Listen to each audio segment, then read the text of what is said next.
Shalom Bapak Saudara, selamat pagi. Ya, kita sudah masuk ke minggu kedua bulan Oktober. Ya, kita tahu bahwa bulan Oktober ini kita sedang berada di dalam satu tema mengenai reaching out the lost atau menjangkau yang terhilang. Dan kita ada di dalam tema 4 bulanan GSD Bethlehem mengenai connected with the work of God atau terkoneksi dengan pekerjaan Tuhan. Dan hari ini saya akan membagikan firman Tuhan yang akan saya beri judul Seek and Save atau mencari dan menyelamatkan. Kita akan langsung masuk ke ayat pokok kita di Lukas 19 ayat yang ke-10. Saya mau kita bersama, Bapak Saudara bersama dengan saya akan membaca ayat ini bersama-sama. Oke? Bapak Saudara semua siap? Kita baca sama-sama ya. 1, 2, 3.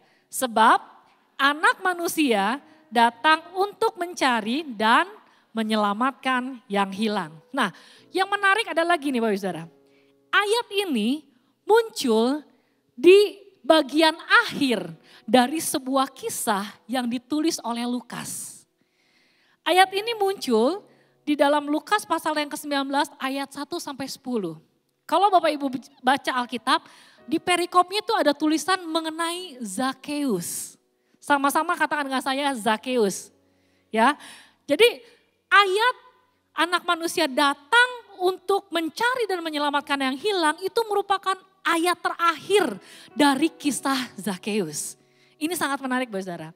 Kalau versi NIV-nya dituliskan Zakheus the tax collector. Udah dikasih tahu bahwa Zakheus ini pemungut cukai ya. Kalau versi New Living Translation-nya bilangnya Jesus and Zakheus. Jadi ada pertemuan yang luar biasa terjadi antara Yesus dan Zakheus. Dan dari pembacaan firman Tuhan yang akan kita baca, Lukas pasal 19 ayat 1 sampai 10, kita akan belajar tentang 3 hal dari 3 orang yang ada di pembacaan ayat firman kita hari ini. Jadi yang pertama kita akan belajar dari Zakheus, yang kedua tentu saja kita akan belajar dari Yesus, dan yang ketiga kita akan belajar dari respon orang banyak. Bapak Saudara siap? Ini bakalan seru banget ya. Kita akan baca sama-sama mulai dari ayat yang pertama sampai nanti ayat yang ke-10. Namun nanti saya akan coba pisahkan, coba partisi dan saya akan coba bahas ayat demi ayat. Sampai nanti kita akan sampai kepada kesimpulannya. Oke? Siap ya? Kita akan mulai baca. Lukas pasal yang ke-19 ayat yang pertama sampai yang dengan yang keempat dulu. Demikian firman Tuhan. Yesus masuk ke kota Yeriko dan berjalan terus melintasi kota itu. Ayat 2, di situ ada seorang bernama Zakheus, kepala pemungut cukai. Dan ia seorang yang kaya. Ia berusaha untuk melihat orang apakah Yesus itu. Tetapi ia tidak berhasil karena orang banyak. Sebab badannya pendek. Maka berlarilah ia mendahului orang banyak. Lalu memanjat pohon ara untuk melihat Yesus yang akan lewat di situ. Oke, saya akan bahas dari 4 ayat ini dulu Saudara ya. Yang pertama kita akan bahas tentang kota Yeriko. Tadi dikatakan bahwa Yesus masuk ke kota Yeriko dan dia melintasi kota itu. Nah, kota Yeriko merupakan kota perbatasan sebelum masuk kepada Yerusalem. Pada zaman itu, Yerusalem adalah pusat dari penyembahan orang Israel.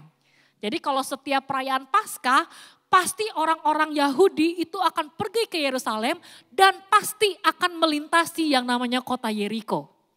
Jadi kota Yeriko ini adalah kota yang besar, kota yang subur, kota yang kaya, kota perdagangan. Semua orang suka masuk ke dalam kota Yeriko, ya. Nah, kemudian Yeriko juga merupakan kota dari pusat perpajakan bangsa Israel pada saat itu. Bangsa Israel pada saat itu ada di dalam pemerintahan Roma, di bawah kepemimpinan pemerintahan Romawi. Jadi sebenarnya ada 3 kota besar yang ditunjuk Roma sebagai tax center. Salah satunya Yeriko, yang lainnya itu ada Kaisarea dan satu lagi kota Kapernaum. Nah, Zakheus, ya, kita akan lihat fakta yang kita bisa lihat dari Zakheus dan kita akan belajar dari sini. Yang pertama, nama Zakheus. Ini namanya tuh artinya tuh bagus banget Bapak Ibu Saudara. Arti nama Zakheus itu dibilangnya pure, murni, tulus, innocent, tidak bersalah, righteous, penuh dengan kebenaran. Tapi fakta yang lain, dia adalah seorang pemungut cukai. Nanti saya akan jelaskan ya, kenapa dia punya nama yang bagus, tapi pekerjaan dan perbuatannya bertolak belakang dengan namanya. Zakheus bukan hanya sekedar pemungut cukai biasa, tapi dikatakan dia itu adalah kepalanya, kepala semua pemungut cukai. Bisa dibilang kalau zaman sekarang tuh dia kayak dirjen pajak bagi saudara.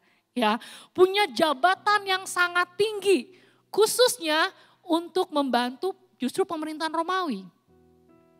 Jadi dengan posisi demikian, dengan pekerjaan demikian, gak heran kalau dia tuh jadi orang yang sangat kaya Bapak Saudara. Namun dia punya keterbatasan. Dikatakan firman Tuhan tadi apa? Postur tubuhnya atau tubuhnya itu pendek. Sekarang saya mau ajak Bapak Ibu Saudara coba bayangkan. Bayangkan ya. Kalau seseorang dengan postur tubuh yang pendek bisa mendapatkan posisi yang sedemikian tinggi, khususnya di dalam perpajakan ya, di dalam cerita ini, pasti ini orang lihai banget Bapak Saudara. Bener gak? Ya, karena gini, saya ingat satu cerita waktu Israel meminta raja kepada Tuhan. Ya, ingat ya. Yang waktu bangsa Israel minta raja kepada Tuhan, yang pertama kali dilihat oleh bangsa Israel itu postur tubuh. Dan yang dipilih siapa namanya? Raja pertama Israel? Saul.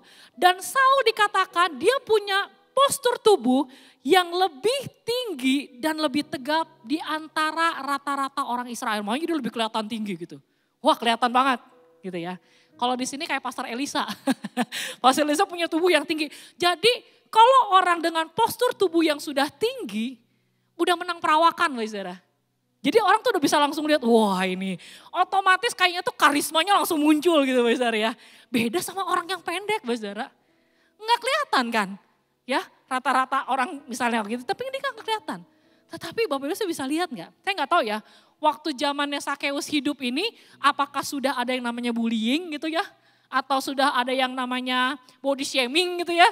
Jadi hal itu yang membuat Zakheus, gue harus diakuin sama orang. Cari validasi.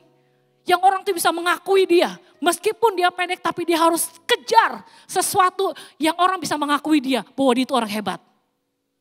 Makanya dia pakai segala cara untuk bisa diakui sama orang. Sampai akhirnya mungkin dia melamar. Jadi pemungut cukai kepada bangsa Roma. Nah bangsa Roma pada saat itu memilih orang-orang Israel atau orang-orang Yahudi untuk membantu mereka memungut pajak kepada semua warga Israel. Ini pajaknya gak main-main Bapak Ibu Saudara. Semua dipajakin. Nelayan nangkap ikan, pajaknya itu per ikan. Kalau orang punya gerobak, rodanya 4, bukan gerobak yang dipajakin, tapi per roda yang dipajakin. Bayangin Saudara. Makanya kalau kita lihat ya, kalau misalnya Bapak Ibu Saudara pernah nonton The Chosen ya, ada gerobak rodanya cuma 1, biar diangkat gitu. Supaya menghindari gak bayar pajaknya banyak gitu Saudara. Sampai seperti itu. Dan orang-orang Romawi, pemerintahan Romawi itu memberikan wewenang penuh kepada semua pemungut cukai untuk bebas bisa mungutin pajak apa aja. Yang penting target yang dikasih sama bangsa Romawi itu bisa terpenuhi. Kalau kamu misalnya ditarget 100, kamu dikasih kebebasan. Pemungut cukai dikasih kebebasan. Silakan tarik pajak lebih dari itu. Kalau misalnya Zakheus dikasih target 100.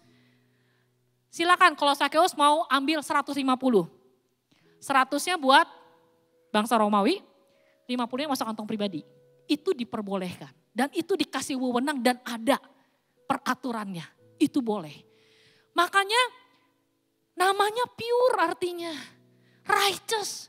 Tapi kelakuannya menyakiti bangsa Yahudi pada saat itu. Gak heran bahwa bangsa Yahudi menganggap pemungut cukai itu adalah orang-orang pengkhianat. Karena dia sebenarnya sebangsa sama orang Yahudi, tapi dia bekerja kepada bangsa Roma. Dan gak cuma kerja, nindas itu loh saudara. Bahkan sampai Alkitab mencatat pemungut cukai ini dikelompokkan sama seperti perempuan sundal atau pelacur. Dan dikategorikan sebagai orang-orang berdosa. Pemungut cukai tidak boleh masuk ke dalam bait Allah. Karena dianggap sebagai pendosa. Dianggap sebagai pengkhianat. Sampai sebegitu ekstrimnya mau saudara. Zakeus dikatakan seorang yang kaya, tetapi dia memperoleh kekayaannya dengan cara menyakiti dan menghancurkan bangsanya sendiri.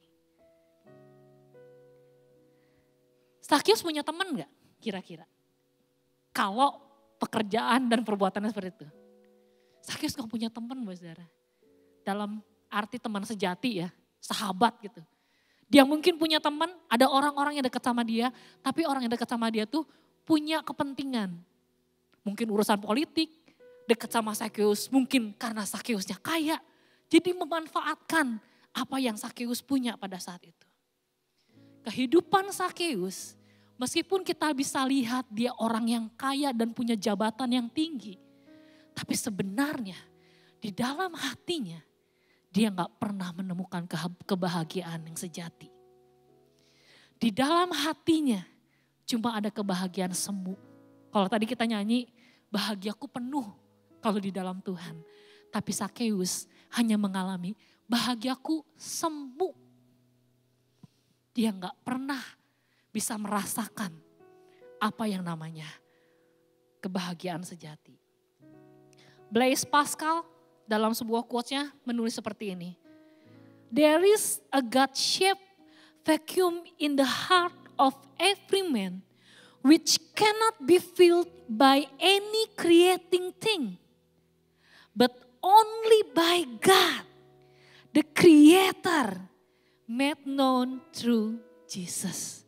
Bahasa Indonesianya, ada kekosongan yang memang dibentuk Tuhan di dalam hati setiap manusia yang tidak dapat diisi oleh ciptaan apapun.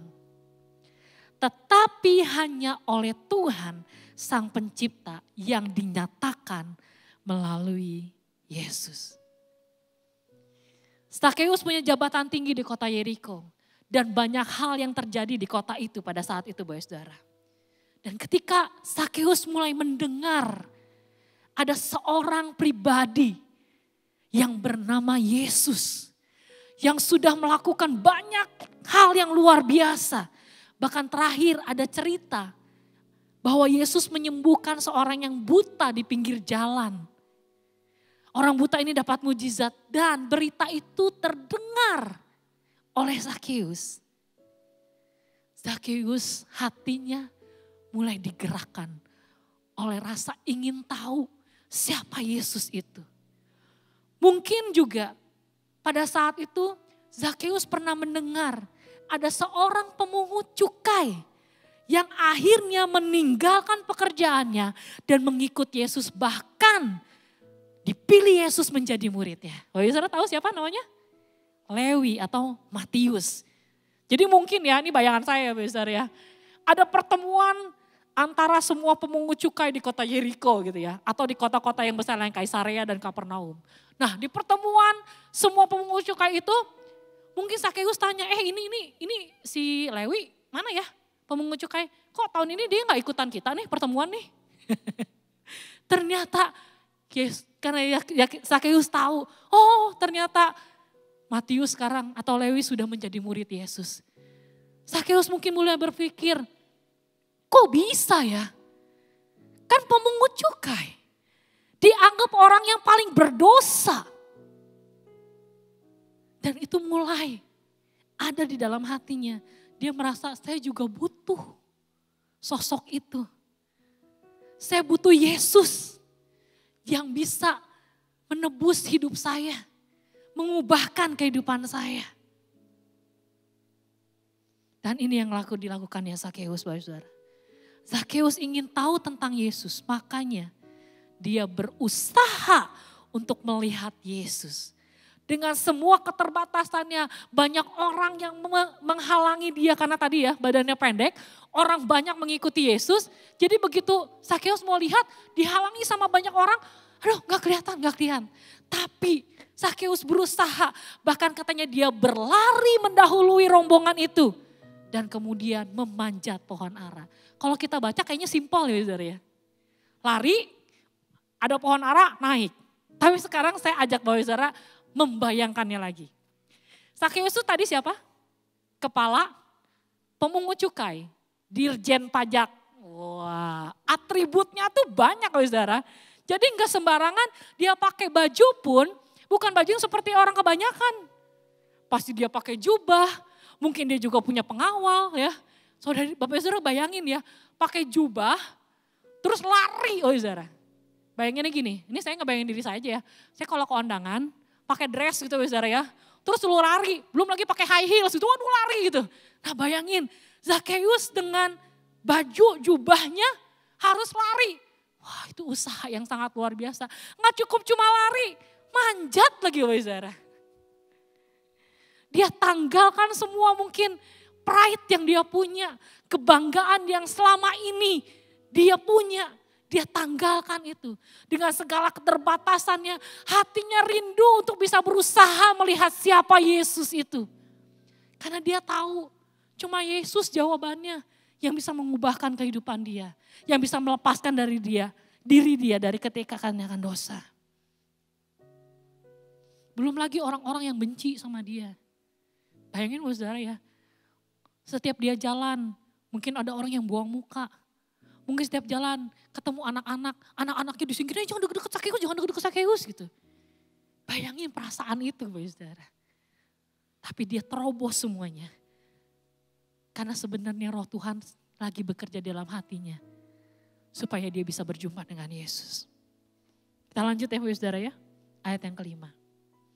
Ketika Yesus sampai ke tempat itu, ia melihat ke atas dan berkata, Zakheus, segeralah turun. Sebab hari ini aku harus menumpang di rumahmu. Lalu Zakheus segera turun dan menerima Yesus dengan sukacita.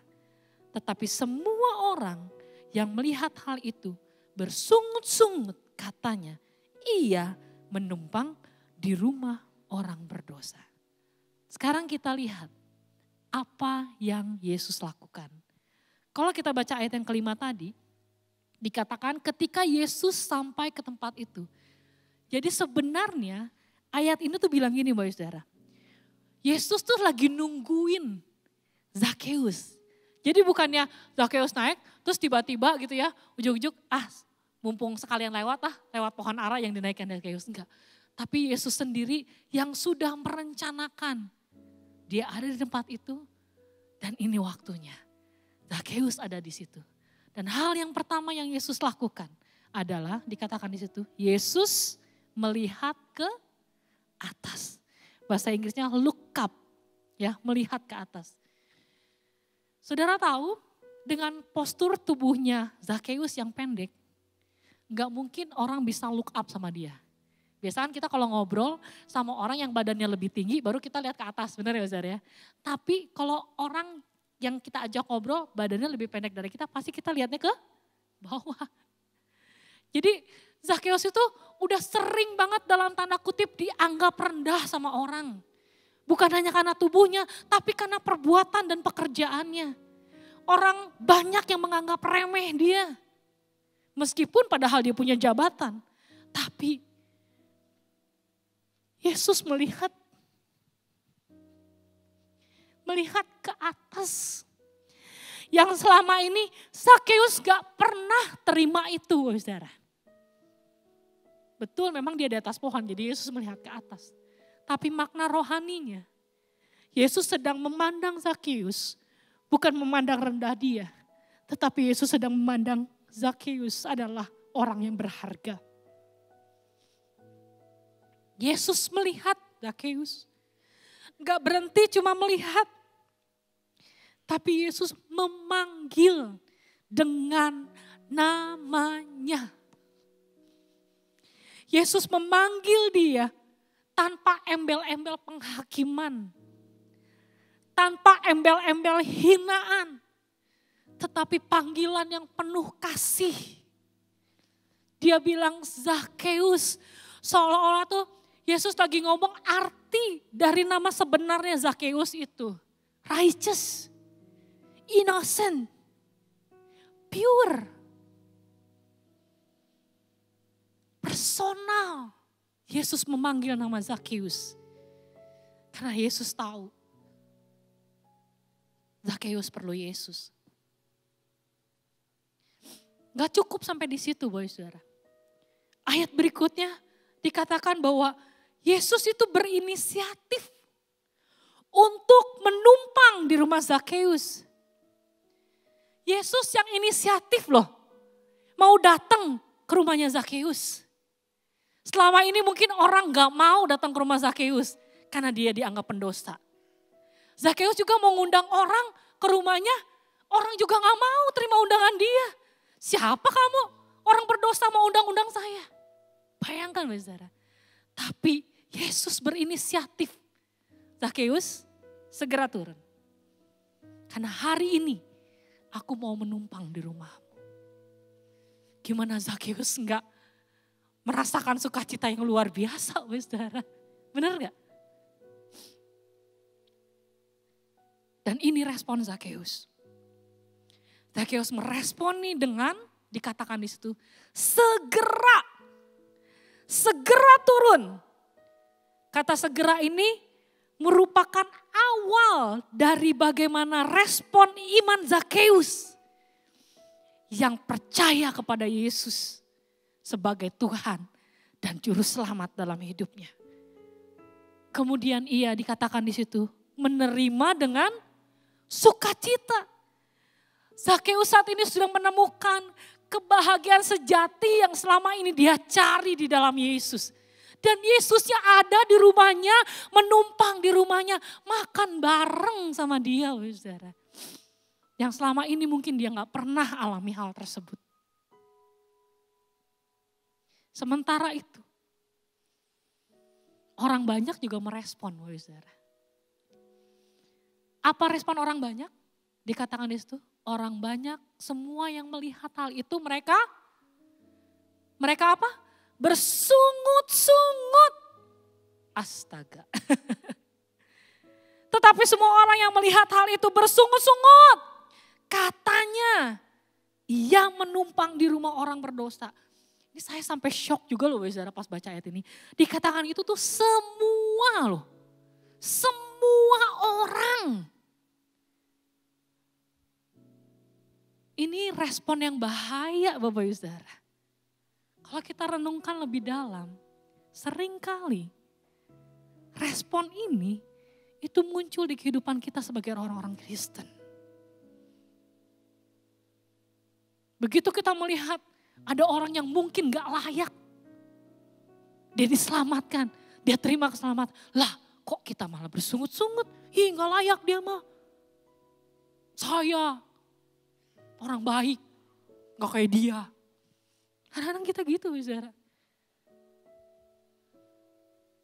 Tapi yang Yesus lakukan bertolak belakang dengan apa yang menjadi respon orang banyak. Ketika Yesus memanggil nama Zakheus, sebenarnya orang banyak itu lagi berharap bahwa Yesus tuh akan menghukum Zakheus. Ya, jadi ya kalau misalnya saya mewakili orang banyak di saudara ya, kan tahu kan? Yesus manggil, Zakheus. Wah di dalam hati orang banyak itu udah, syukurin lo lah Zakheus tuh. Lo akan mendapatkan apa yang menjadi hukuman dari setiap perbuatannya. Orang banyak tuh pengennya begitu. Jadi Yesus menghukum Zakheus karena Zakheusnya orang berdosa gitu. Tapi sekali lagi, Yesus itu luar biasa Bapak Saudara. Dia gak melakukan hal itu. Malah dia menunjukkan belas kasih yang luar biasa buat Zakheus. Dia memandang Zakheus adalah orang yang selama ini dia cari dan dia mau selamatkan. Kita lihat sekarang bagaimana respon Zakheus yang telah mengalami perjumpaan pribadi Dan dia menerima Yesus dengan sukacita. Ayat yang ke-8. Tetapi Zakeus berdiri dan berkata kepada Tuhan, Tuhan, setengah dari milikku akan kuberikan kepada orang miskin. Dan sekiranya ada sesuatu yang kuperas dari seseorang, akan kukembalikan 4 kali lipat. Kata Yesus kepadanya, hari ini telah terjadi keselamatan kepada rumah ini. Karena orang ini pun anak Abraham. Ayat yang ke-10, sebab anak manusia datang untuk mencari dan menyelamatkan yang hilang. Ada pertobatan sejati yang Zakeus tunjukkan. Zakeus bertobat enggak cuma sekedar nyesal Bapak Ibu Saudara. Kadang kita kalau bertobat tuh enggak bertobat sungguh-sungguh tapi cuma sekedar nyesal aja. Tapi Zakeus bertobat dengan sungguh-sungguh dan dia langsung memberikan buktinya. Dengan apa? Memberikan setengah dari miliknya dan mengganti 4 kali lipat kepada orang yang telah diperasnya. Yesus gak khotbahin Zakeus tuh Bapak Saudara. Gak ada, gak dicatat di sini. Pada waktu Yesus makan, Yesus berkhotbah kepada Zakeus. Kepalanya ditempelin sama Yesus. Dikatakan, hei Zakeus bertobat. Gak ada tulisannya Bapak Saudara. Tapi di tengah mereka makan bareng ketika Yesus ada di rumahnya. Perjumpaan dengan Yesus itu mengubah hati Zakeus. Yang tadinya Zakeus adalah orang yang cinta uang, tamak, semua buat dirinya, buat kekayaan dirinya. Berubah, menunjukkan pertobatan yang sejati dari orang yang cinta uang menjadi orang yang murah hati kepada sesama. Ini bukti dari pertobatan sejati. Dan bukannya karena Zakeus melakukan hal ini kemudian Yesus bilang engkau sudah diselamatkan. Enggak saudara. Tapi Zakeus melakukan ini, dia memberikan semua hartanya, setengah harta miliknya kepada orang miskin dan mengganti 4 kali lipat. Itu adalah bukti bahwa saya sudah diselamatkan Tuhan. Saya sudah mengalami perjumpaan yang sejati dengan Tuhan.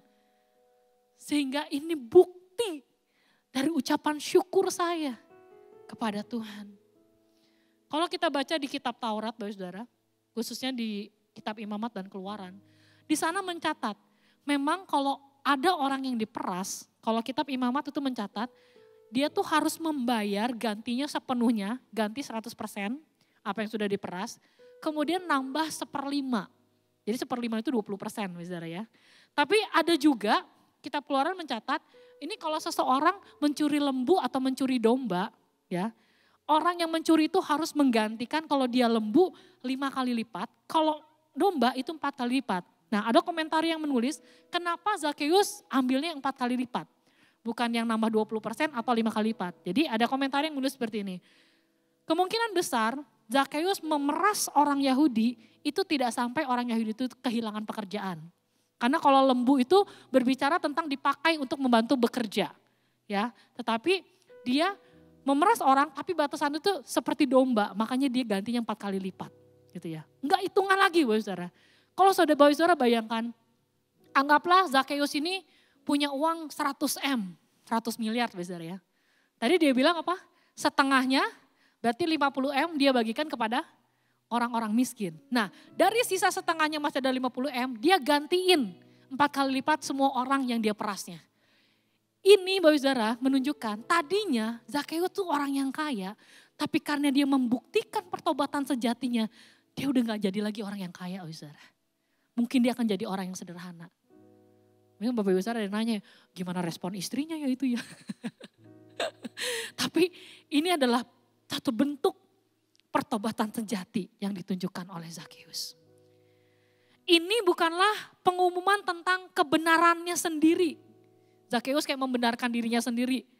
Ataupun dasar dari kebenarannya. Tetapi itu merupakan bukti dari ketulusan pertobatannya. Ini dari Barnes komentari yang bicara seperti itu.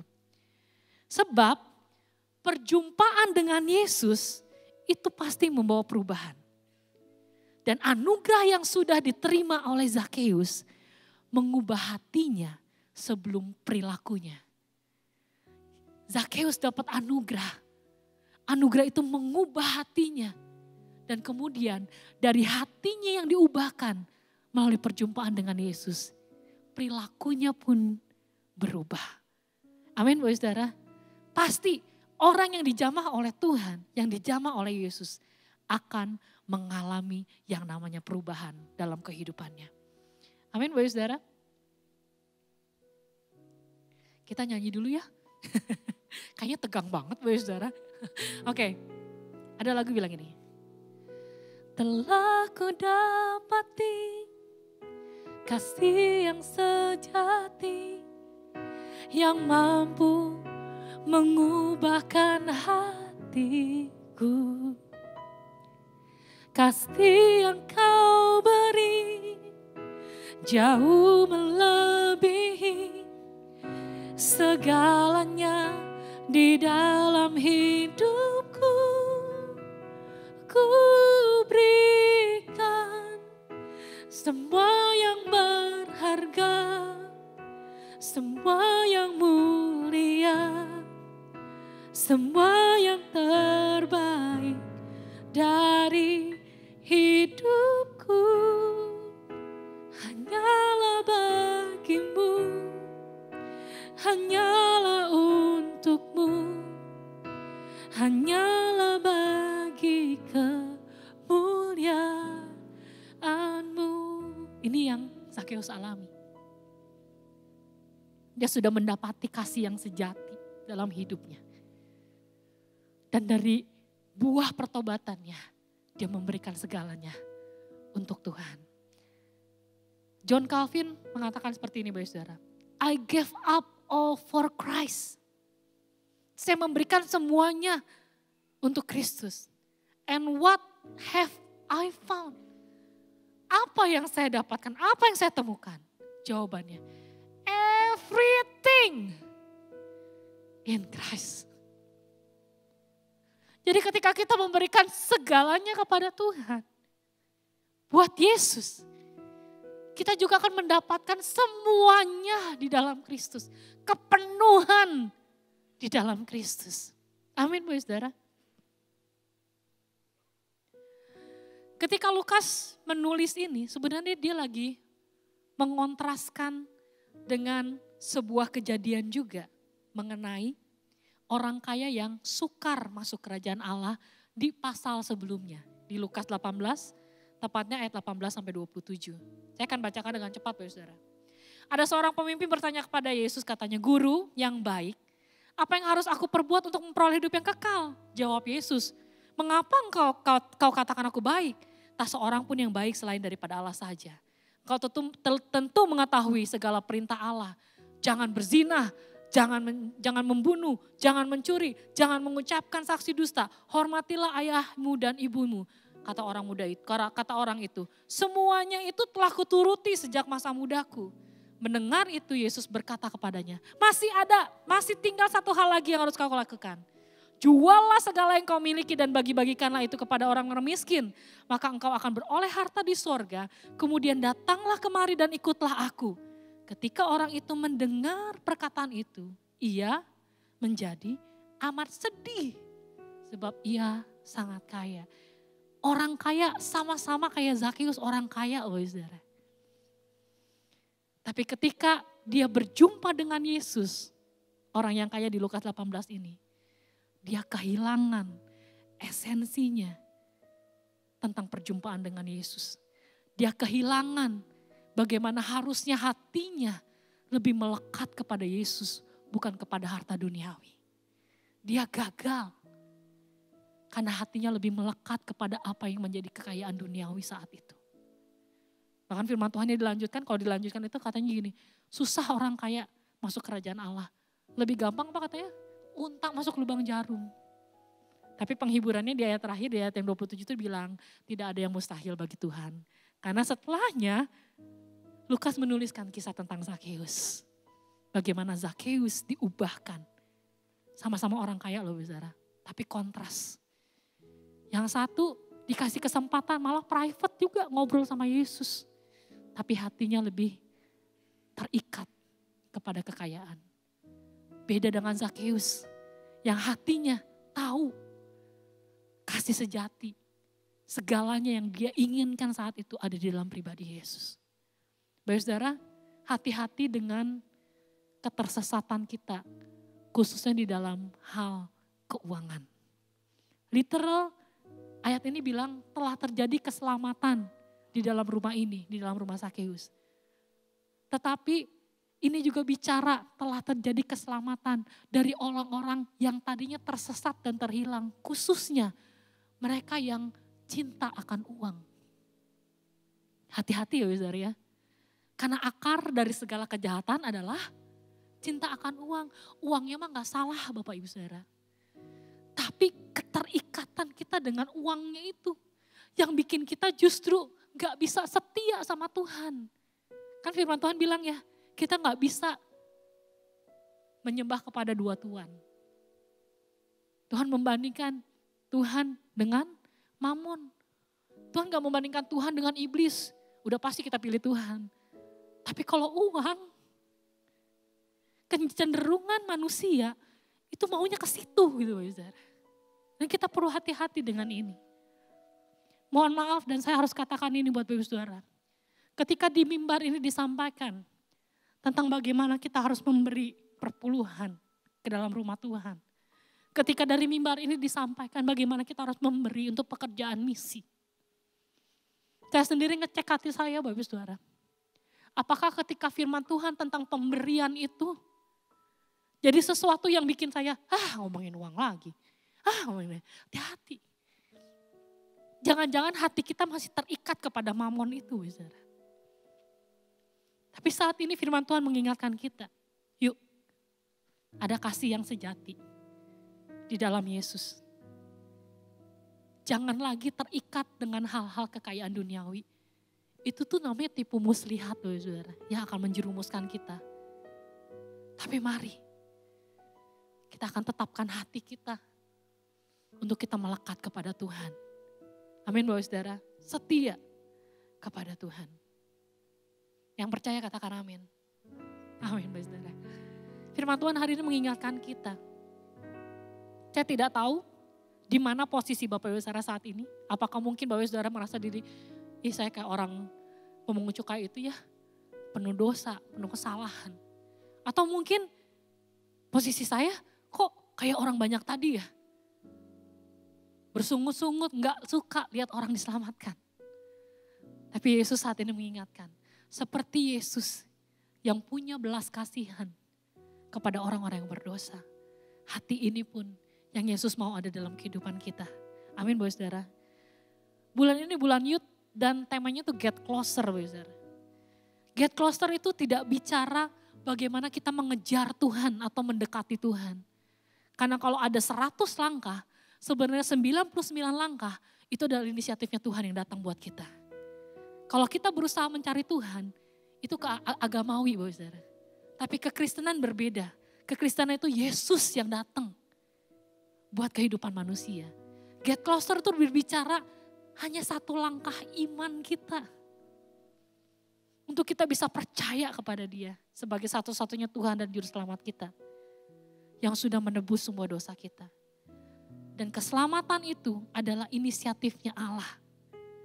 Karena Dia datang untuk mencari dan menyelamatkan kita. Amin Bapak Saudara. Efesus 2 ayat yang ke-8 mengatakan sebab karena kasih karunia kamu diselamatkan oleh iman. Itu bukan hasil usahamu, tetapi pemberian Allah. Saya akan tutup dengan satu ayat lagi yang diambil dari Yakobus 2 ayat 13b. Ayat ini bilang apa? Tetapi belas kasihan akan menang atas penghakiman. Firman Tuhan hari ini mengingatkan kepada kita. Kita ada itu untuk menunjukkan belas kasihan Tuhan kepada orang-orang yang terhilang. Bukan untuk menghakimi mereka. Kalau kita lihat bagaimana Yesus menyatakan belas kasihannya. Mengalahkan penghakiman yang harusnya diterima oleh Zakheus. Dia Allah yang sungguh-sungguh mengasihi kita. Dia datang ke dunia dan belas kasihannya itu, anugerahnya itu mengalahkan semua penghakiman yang ada. Minggu yang lalu, Koanil menyampaikan firman Tuhan bahwa Yesus itu datang untuk menyatakan kasihnya. bukan untuk menghakimi. Amin, saudara. Jadi kalau saat ini ada di antara Bapak Saudara yang perlu pengampunan dari Tuhan, perlu penebusan dari Tuhan, mari sama-sama datang kepada Tuhan. Mari tundukkan kepala kita bersama-sama dan kita akan merenungkan firman Tuhan. Mari miliki hati seperti Yesus yang penuh dengan belas kasihan kepada orang-orang yang belum percaya.